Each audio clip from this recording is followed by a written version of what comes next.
Good morning बच्चों, आप सबों को जय यीशु। मेरा नाम नीलम कुजू एंथोनी है और मैं स्वास्थ्य की माता चर्च घाना की सदस्य हूँ। मैं इस वर्ष आप लोगों की कैटेकिज्म की टीचर हूँ। पिछले लगभग 1.5 वर्षों से कोविड के चलते हम गिरजाघरों से दूर हैं, धर्म शिक्षा यानी कैटेकिज्म से दूर हैं, अपने अपने घरों में बैठे हुए हैं, यहाँ वहाँ आना जाना भी नहीं है।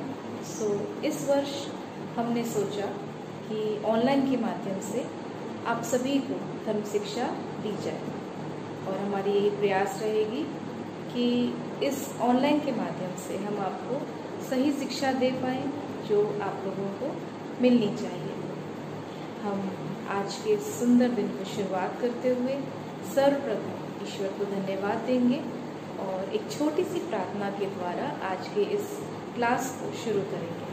मैं सभी बच्चों से अनुरोध करती हूँ कि आप सब अपने अपने हाथों को जोड़ें, अपनी आंखों को बंद करें और इस छोटी सी प्रार्थना में मेरे साथ प्रभु के गुण गाएं।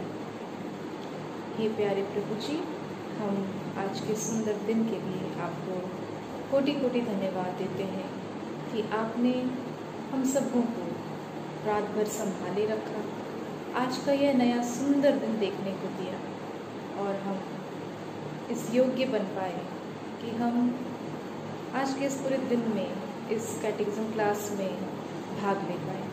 हे प्यारे प्रभु जी, हम इन सभी छोटे बच्चों को आपके चरणों में समर्पित करते हैं ताकि वे जो कुछ भी इस क्लास के द्वारा या अपने आसपास के द्वारा सीखते हैं, समझते हैं, उसमें हमेशा उन्हें आपकी आशीष मिलती रहे। वे अपनी पढ़ाई में अपने माता पिता के साथ हमेशा आपकी आशीषों से भरे रहें। इस छोटी सी विनती को हम प्रभु यीशु के नाम से मांगते हैं और कहते हैं, हे पिता हमारे जो स्वर्ग में है, तेरा नाम पवित्र किया जावे, तेरा राज्य आवे, तेरी इच्छा जैसे स्वर्ग में है वैसे इस पृथ्वी पर भी पूरी होवे। हमारा प्रतिदिन का आहार आज हमें दे और हमारे अपराध हमें क्षमा कर जैसे हम भी अपने अपराधों को क्षमा करते हैं, और हमें परीक्षा में न डाल परंतु बुराई से बचा। आमीन।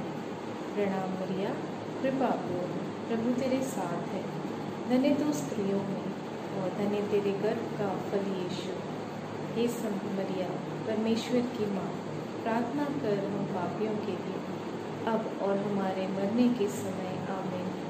पिता और पुत्र और पवित्र आत्मा की बड़ाई होवे, जैसे वह आदि में थी, अब है और अनंत काल तक सदा रहेगी। आमीन। अभी सब लोग अपनी अपनी आंखों को खोलिए, अपने हाथों को इस तरह घिसिए, इसे अपने चेहरे पर लगाइए और मेरे साथ कहिए, थैंक यू जीसस। सब लोग कहिए, thank you Jesus. Very good. चलिए, अब मैं आप लोगों को उस किताब के बारे में बताती हूँ जिससे हम लोग इस साल पढ़ने वाले हैं। ठीक है, हम जिस किताब से पढ़ने वाले हैं उसका नाम है क्रिस्त में कलीसियाई जीवन। हमारी किताब का नाम है क्रिस्त में कलीसियाई जीवन। ये हमने पुस्तक 4 से लिया है। ठीक है, और पुस्तक 4 जिसमें हम भाग 2 पढ़ेंगे। 2 भाग दिखेंगे आपको पुस्तक में, एक है पहला भाग और एक है दूसरा भाग। इसमें से हम दूसरा भाग लेंगे, इसमें से आपको 10 में से 19 तक सारे पाठ दिख रहे होंगे। ठीक है, इनमें से हमारा जो 10वां पाठ है वो हमारे लिए पहला पाठ रहेगा। ठीक है ना। तो अब हम आज की किताब से आज की क्लास शुरू करें। तो हमारा जो पहला पाठ है वो कौन सा है?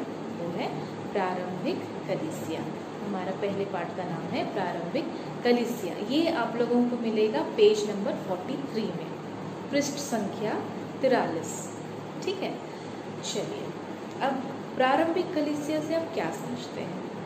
हम दोनों शब्द को अलग अलग करके समझने की कोशिश करते हैं। ठीक है, प्रारंभिक मतलब किसी चीज़ की शुरुआत, और कलीसिया मतलब हम जितने भी कैथोलिक भाई बहन हैं, हमारा जो एक समूह है वो क्या कहलाता है?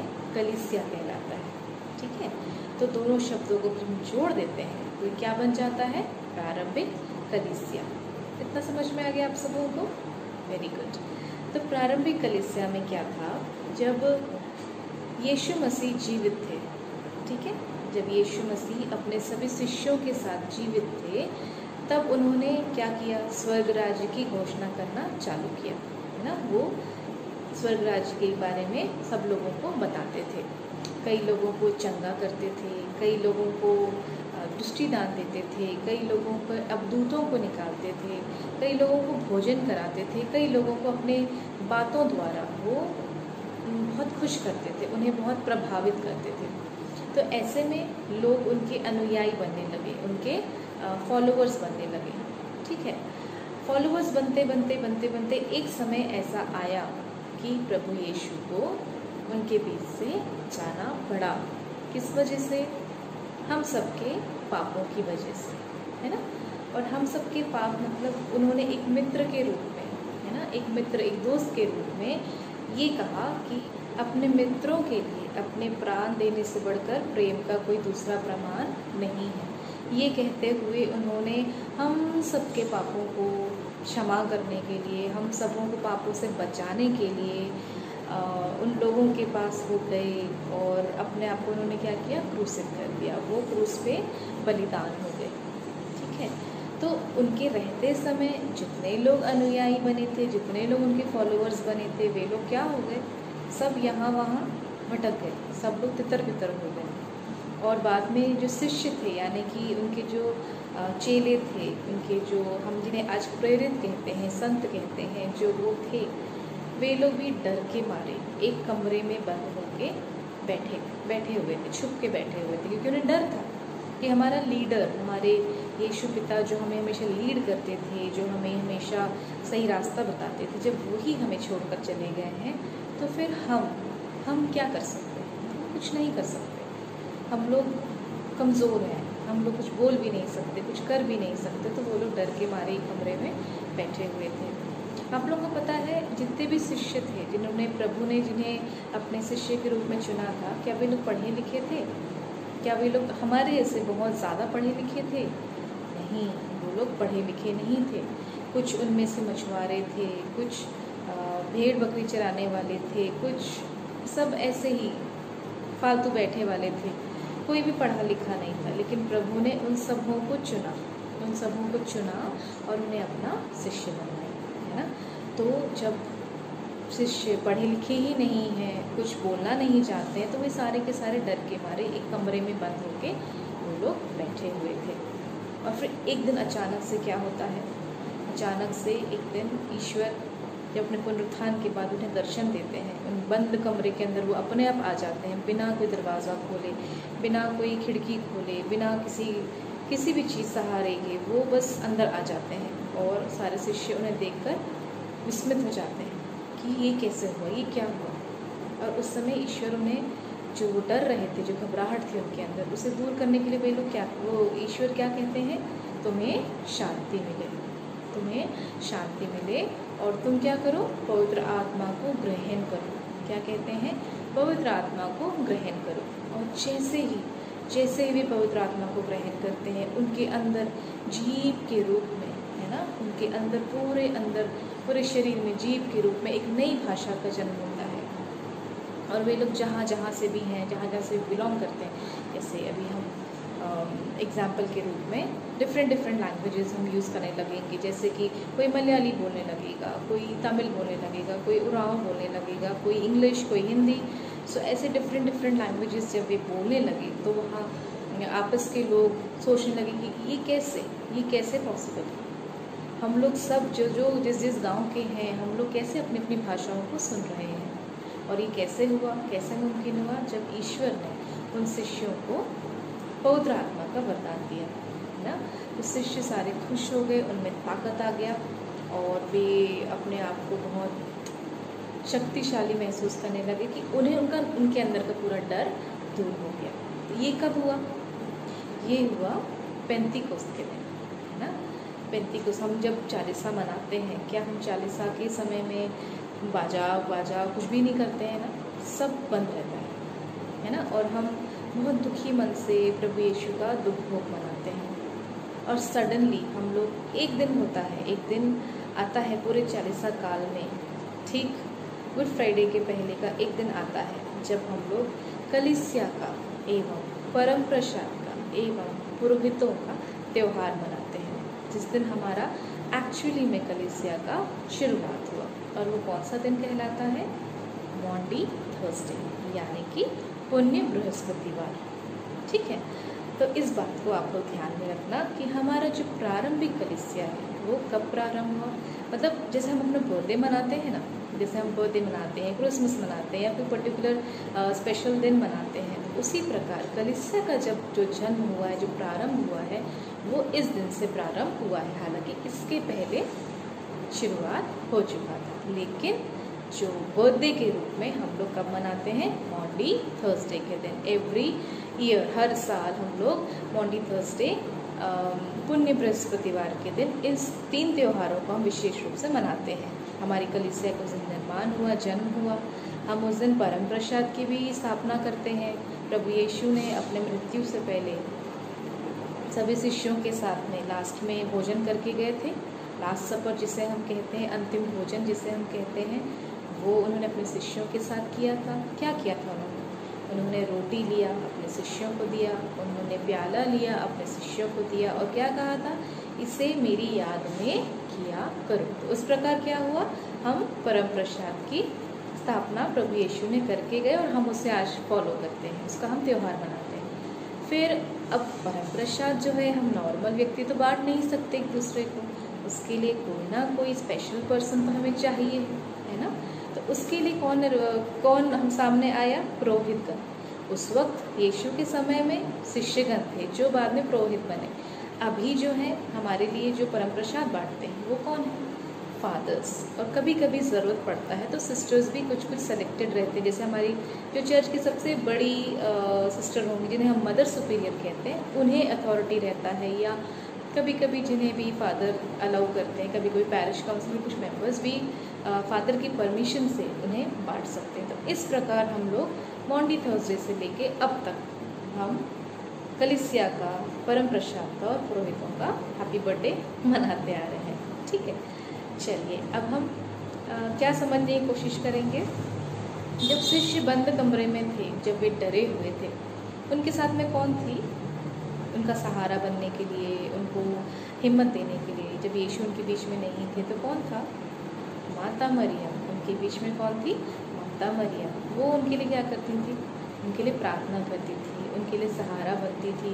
जो वह डर लगता था उन्हें संभालती थी। जैसे आज भी हम कुछ भी होता है तो हमें हमेशा कहा जाता है ना कि माँ मरिया को अपना मध्यस्थ बनाइए और ईश्वर से प्रार्थना कीजिए, तो वैसे ही उस समय भी माता मरियम सभी शिष्यों की माता बनी थी और अब वो हमारी भी माता है। ठीक है, इन्हीं बातों को हम अपने किताब में आगे देखेंगे, है ना। फिर सभी शिष्यों, अच्छा मुझे ये बताइए सबसे पहले, सारे के सारे शिष्य थे, ढेर सारे शिष्य थे ना प्रभु के पास में, तो उनमें टोटल कितने शिष्य थे? टोटल कितने शिष्य थे? टोटल थे 12 शिष्य, लेकिन एक उनके बीच में से चले गए थे। उन्होंने गलती की, उन्होंने अपनी गलती को रियलाइज़ किया, लेकिन गलती करने के बाद सॉरी बोलने के लिए उनके पास हिम्मत नहीं था, तो वो यीशु के पास आके सॉरी नहीं बोल पाए और उन्होंने क्या किया? अपने आप को हैंग कर लिया, उन्होंने अपने आप को फांसी लगा ली। और उसी प्रकार एक गलती और की थी, किसने? पेतरुस ने। उन्होंने क्या किया था? प्रभु यीशु को 3 बार अस्वीकार किया था। तो उन्हें 3 बार अस्वीकार करने के बाद उन्हें रियलाइज़ हुआ, उन्हें एहसास हुआ कि मैंने गलत किया, क्योंकि प्रभु यीशु ने बोला था कि तुम्हारे अस्वीकार करने के पहले ही मुर्गा 3 बार मांग देगा, बोले थे ना। तो उसी प्रकार पेतरुस ने क्या किया? उन्हें अस्वीकार किया, और जैसे ही उन्होंने अस्वीकार किया तो उनको सडनली प्रभु यीशु की बात याद आई कि उन्होंने मुझे ऐसा बोला था, और वो फूट फूट कर रोने लगी कि मैं जो हमेशा कहता था कि मैं आपके साथ रहूँगा, मैं कभी आपको छोड़ूंगा नहीं, और अल्टीमेटली मैंने क्या किया? उन्हें छोड़ दिया। पर उनमें हिम्मत थी, वो वापस आए, यीशु के पास आए, उन्होंने उससे माफ़ी मांगी, प्रभु यीशु से माफ़ी मांगी और उन्हें उसकी माफ़ी मिली। और प्रभु यीशु ने उन्हें क्या बनाया? हमारा कलीसिया का नींव उन्हीं के द्वारा बनाया गया, है ना। तो सारे शिष्यों 12 शिष्य थे। 12 शिष्यों में सबसे स्मार्ट शिष्य कौन था? पेतरुस था।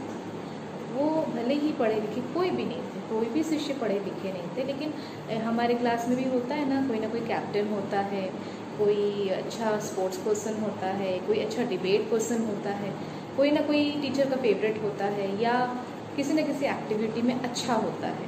तो ऐसे बिना पढ़े लिखे होने के बावजूद भी पेतरुस में सारी क्वालिटीज़ थी और ही वॉज गुड, वो अच्छे थे।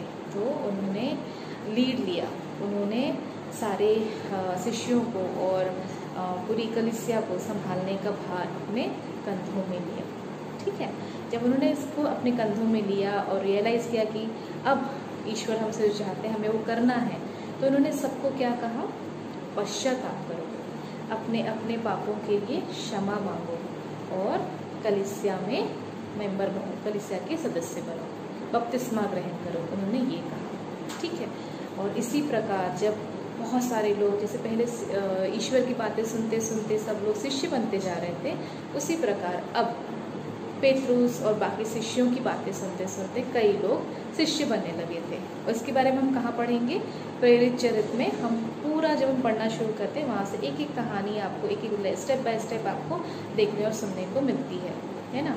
तो हमारे जो संत पेतरुस हैं वो हमारे कलीसिया के लीडर बन गए। उन्होंने सबों को आमंत्रित किया, उन्होंने सबको बुलाया कि आओ और कैथलिक बनो, आओ और कलीसिया के मेंबर बनो। और इस प्रकार करते करते करते करते कुल मिला के लगभग स्टार्टिंग में 3000 कुछ तो भी 3000 लगभग शिष्य बन गए। ठीक है, अब इतने सारे बन गए, उसके बाद भी ये काम रुका नहीं है और आज तक भी ये रुका नहीं है। सब लोग प्रभु यीशु के अनुयायी बनते जा रहे हैं। कई लोग प्रभु की बातें अभी भी सुनते हैं और ये हमारा कर्तव्य है, क्योंकि शिष्य तो अब हमारे बीच में नहीं है, जिन्हें हम प्रेरित कहते हैं वो हमारे बीच में नहीं है। वे लोग यहाँ से वो लोग तो यहाँ से जा चुके हैं, लेकिन ये जिम्मेदारी अब हमारी होती है कि हम ईश्वर के राज्य की घोषणा करें। अभी तक मैंने जितना भी कुछ आपको बताया वो मैंने पूरा जो आज का पाठ है उसे एक छोटी स्टोरी के रूप में आप लोगों को समझाया है। अब हम इसे बुक से पढ़ के समझने की कोशिश करेंगे। ठीक है, तो मैं बुक से आप लोगों के लिए पढ़ने वाली हूँ। प्रभु यीशु के अनुयायियों को उनके जीवन काल में काफ़ी आशाएं एवं अपेक्षाएं थी, क्योंकि प्रभु यीशु की ख्याति भी चारों ओर फैल चुकी थी। लेकिन पुण्य शुक्रवार की घटना से सब कुछ बदल जाता है। भीड़ बिखर जाती है, प्रभु के अनुयायी भूमिगत हो जाते हैं और भयभीत शिष्य बंद कमरे में प्रार्थना के जरिए साहस जुटाने की कोशिश करते हैं।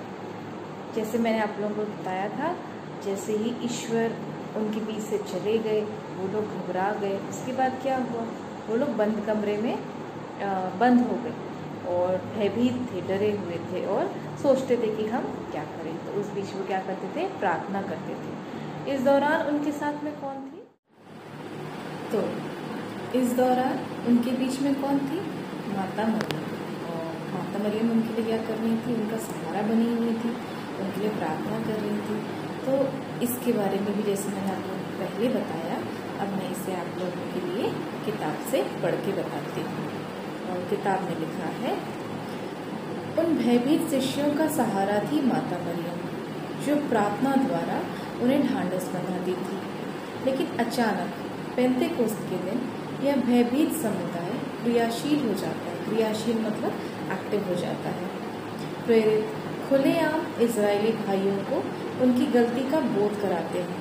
वे कहते हैं कि प्रभु यीशु को क्रूस पर चढ़वाने का दोष इजरायलियों का है। आप लोगों ने विधर्मियों के हाथों उन्हें क्रूस पर चढ़वाया और मरवा डाला, किंतु ईश्वर ने मृत्यु के बंधन खोलकर उन्हें पुनर्जीवित कर दिया। प्रेरितों ने पवित्र आत्मा से प्रेरित होकर प्रभु यीशु के पुनरुत्थान की गवाही दी। प्रेरितों की बात सुनकर बहुतों को अपनी गलती का एहसास हुआ और वे पूछने लगे, भाइयों हमें क्या करना चाहिए? तो जैसा कि मैंने पहले बताया, सभी कोई क्या हो गए थे? पवित्र आत्मा से भर गए थे। उन्हें डिफरेंट लैंग्वेज बोलने का, अलग अलग भाषाएं बोलने का वरदान मिल गया था और वे अपने अंदर के सारे डर को दूर कर चुके थे, है ना। जब उनके ऊपर पवित्र आत्मा आया, जब वे प्रचार प्रसार करने लगे, ईश्वर के सुसमाचार का, स्वर्ग राज्य का घोषणा करने लगे, तो उनकी बातें सुनकर लोगों को लगने लगा कि हाँ, हमने जो किया वो गलत किया, अब हमें इसके आगे क्या करना चाहिए। वे आपस में एक दूसरे से पूछने लगे कि हम क्या करें।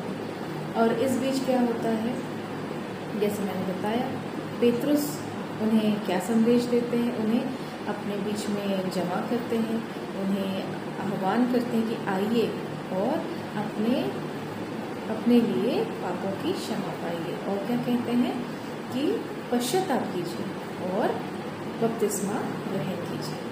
ठीक है, तो आज हम यहीं तक अपनी क्लास को ख़त्म करेंगे और इसके आगे का हम अगली क्लास में कंटिन्यू करेंगे। ठीक है, आज मैंने जो कुछ भी आप लोगों को बताया है, जो कुछ भी आप लोगों को एक स्टोरी के रूप में समझाया है, एक बीच बीच में एग्जाम्पल्स के रूप में समझाया है, वो पूरी आज के पाठ का सारांश है। ठीक है, इसे एक बार आप लोग सोचिएगा, इसके बारे में सुनिएगा, और जो भी आप लोग के मन में डाउट आता है या कुछ बात पूछना होगा तो वो आप लोग कमेंट के द्वारा आप लोग मुझसे पूछ सकते हैं। इसके बारे में हम लोग अगली क्लास में चर्चा करेंगे। ठीक है, और मैं ईश्वर के नाम पे एक बार पुनः आप लोगों को आज के दिन के लिए थैंक यू बोलती हूँ, और आप सब लोग को जय ईश्वर। बाय।